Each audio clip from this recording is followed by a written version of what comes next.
Hello everyone, welcome to the Mint analysis for 31 March 2022। तो आज की हाईलाइट में हम लिथियम प्रॉब्लम की बात करेंगे कि इंडिया को शॉर्टेज फेस करनी पड़ रही है लिथियम की और डिमांड जो है वो बढ़ती ही जा रही है।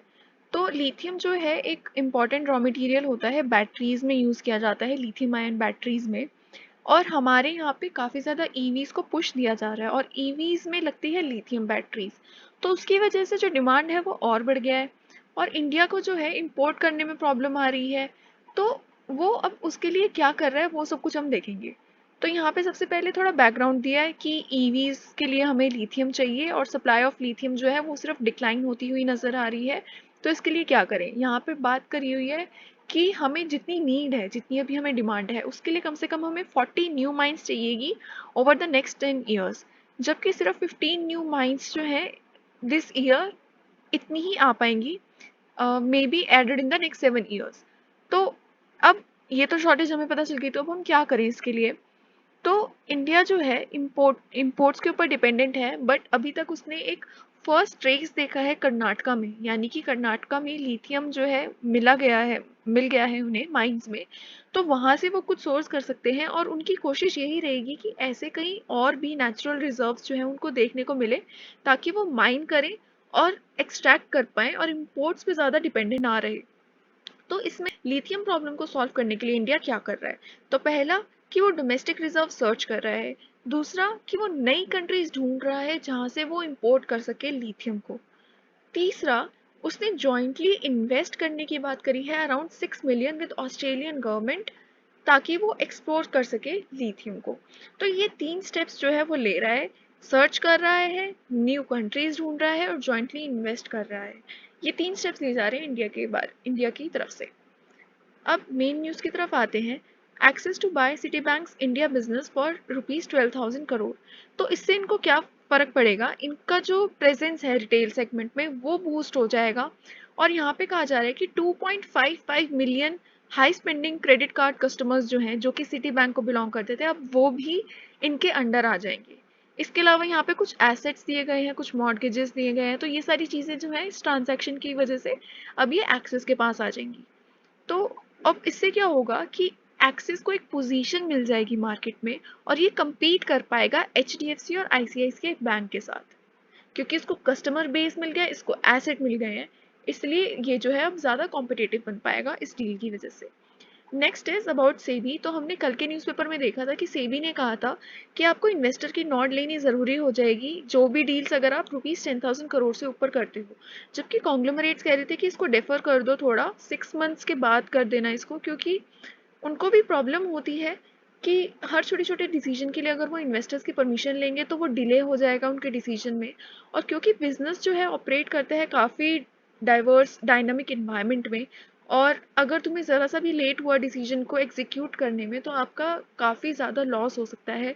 तो इन सारी चीज़ों से बचने के लिए कंपनीज ने कहा कि डेफर कर दो, बट वो जो प्ली थी वो अब इन्होंने सेबी ने नहीं मानी और डिसअपॉइंटमेंट देखने को मिल रहा है कंपनीज को। तो ये हुई है बात। नेक्स्ट न्यूज़ है अबाउट कोरियर फर्म डीटीडीसी, जो कि पब्लिक होने जा रही है, आईपीओ लेके आने वाली है, ताकि ये फंड्स रेज कर पाए और स्ट्रेंथन कर पाए अपना टेक्नोलॉजी प्लेटफॉर्म। तो आपको पता होना चाहिए कि कोई भी कंपनी आईपीओ क्यों लेके आती है। तो हमने लास्ट ईयर आईपीओ क्यों देखे थे, क्योंकि उनको बेटर वैल्यूएशन मिल रही थी।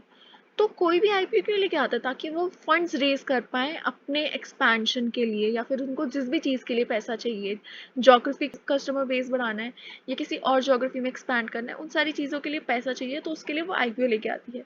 तो सेम चीज़ यहाँ पे आईपीओ लेके आ रही है ताकि ये स्ट्रेंथन कर पाए अपना टेक्नोलॉजी प्लेटफॉर्म। इसके बाद नेक्स्ट न्यूज़ है Reliance Jio Vodafone Idea lose subscribers in January, Airtel gains. तो इन्होंने क्यों लूज़ किया, क्योंकि इनके जो टैरिफ इंक्रीज थे इन्होंने नवंबर में लगा दिए टैरिफ इंक्रीज, और धीरे धीरे कस्टमर्स जो हैं इनको छोड़ने लग गए, तो इसलिए इन्होंने सब्सक्राइबर्स जो है अपने लूज़ कर दिए। Next is DADR hike to 34% for central government employees और पेंशनर्स। तो जो ये DA है वो होता है एम्प्लॉयज के लिए और DR होता है पेंशनर्स के लिए। तो DA यानी कि यहाँ पे देख सकते हो आप DNS अलाउंस और DNS relief, DR DNS relief. तो ये इसलिए इंक्रीज प्रोवाइड किया गया है क्योंकि इन्फ्लेशन बढ़ चुका है और इनकी पॉकेट्स में भी अब ज़्यादा अमाउंट जाना चाहिए ताकि ये इन्फ्लेशन से लड़ पाए। तो डीए जो होता है वो दिया जाता है एम्प्लॉयज़ के लिए, और क्योंकि इनके ऊपर जो इफेक्ट पड़ा है, कॉस्ट ऑफ लिविंग इंक्रीज हो गई है, उसको ईज करने के लिए, प्रेशर ईज करने के लिए जो है डीए अलाउंस जो है बढ़ा दिया गया है। और सेम जो डीएनएस रिलीफ है वो भी बढ़ा दिया गया है, ताकि पेंशनर्स को प्रॉब्लम ना हो जो भी इन्फ्लेशन हुआ है उसकी वजह से। और यहाँ पे ये स्टैटिस्टिक्स दिया गया है कि इसकी वजह से क्या फ़र्क पड़ेगा उनके जो है अमाउंट पे, जो आउटगोइंग अमाउंट है। तो उसके बारे में बात की है कि 9,544 करोड़ पर एनम का जो है उनके ऊपर उनको इफेक्ट पड़ेगा।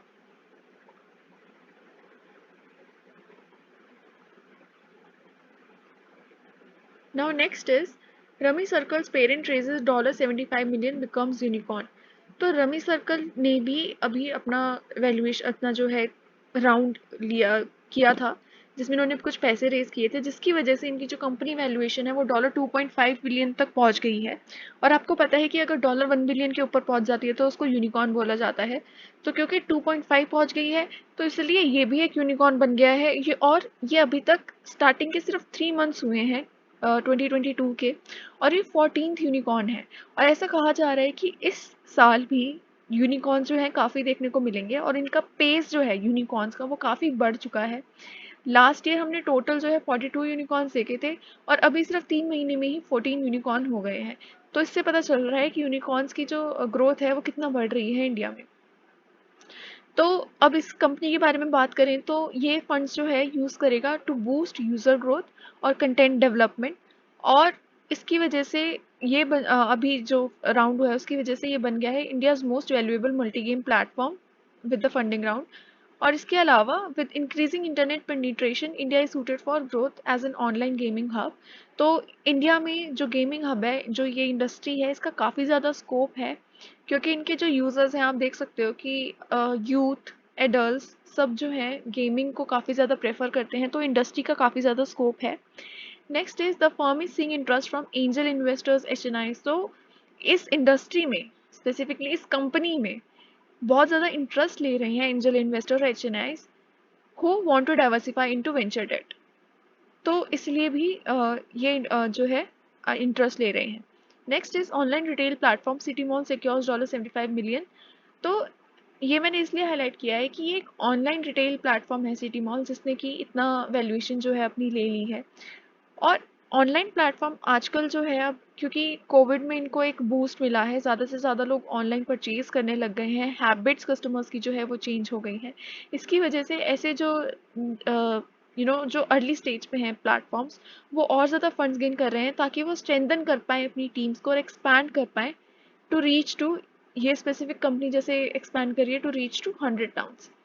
तो एक्सपेंशन के लिए काफ़ी सारे ऐसे फर्म्स जो हैं वो फंडिंग्स अपनी उठा रहे हैं मार्केट से। Next is firms delay bonus pay out in attempt to rein in attrition. तो आपने ये पढ़ा था पहले भी कि एट्रिशन रेट्स बढ़ चुके हैं और शॉर्टेज हो रही है टैलेंट की। तो कंपनीज जो है रेडी हैं 15% से हाइक करने की सैलरीज। बट इसके अलावा दूसरा क्या हो रहा है कि जो ऑलरेडी एग्जिस्टिंग एम्प्लॉयज़ हैं, जिनको जो इंटाइटल्ड थे अपने बोनस के लिए, उनको ये बोनस पे जो है पे नहीं कर रही हैं, क्योंकि ये कुछ सेविंग्स जो है इनको आती हुई नज़र आ रही है। क्योंकि अगर आप देख सकते हो, कोई एम्प्लॉय है, उसका बोनस जो है अटका हुआ है, अगर वो रिज़ाइन कर दे तो ना उसको बोनस मिलेगा, और जो इससे क्या होगा कि जो कंपनी है उसका जो एक्सपेंस है वो काफ़ी ज़्यादा कम हो जाएगा। और अगर इस बोनस को आप जोड़ दो, सारे एम्प्लॉयज़ का बोनस जोड़ दो, तो यहाँ पे कुछ फिगर भी दिया है कि for employees likely to get 100% of the bonus amount, resigning will mean forfeiting a big sum. यानी कि इतना बड़ा सम जो है वो फोरफीट हो जाएगा, जो कि कंपनी यूज़ कर सकती है अपने न्यू एम्प्लॉयज़ को हाइक प्रोवाइड करने के लिए या फिर अपने बिजनेस को एक्सपैंड करने के लिए। तो ये जो है एम्प्लॉयर्स की साइड यहाँ पे दिखाई दिखाई जा रही है कि फर्म्स जो है डिले कर रहे हैं बोनस पे आउट, और उससे उनको क्या फ़ायदे हैं।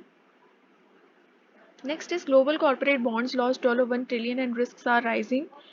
तो कैसे लॉस्ट कर रहे हैं ये $1 ट्रिलियन? क्योंकि इन्फ्लेशन बढ़ गया है और यील्ड्स जो हैं वो भी बढ़ गए हैं। तो आपने देखा होगा कि बॉन्ड्स प्राइस और यील्ड्स, इनका जो है एक अपोजिट रिलेशन रहता है। यानी कि अगर प्राइस ऊपर जाता है यील्ड्स कम होते हैं, यील्ड्स ऊपर जाते हैं प्राइस कम होता है। इसको डिटेल में तो मैं अभी नहीं समझा पाऊंगी, पर आप इसको अलग से जाके सर्च मार के एक बार देख सकते हैं।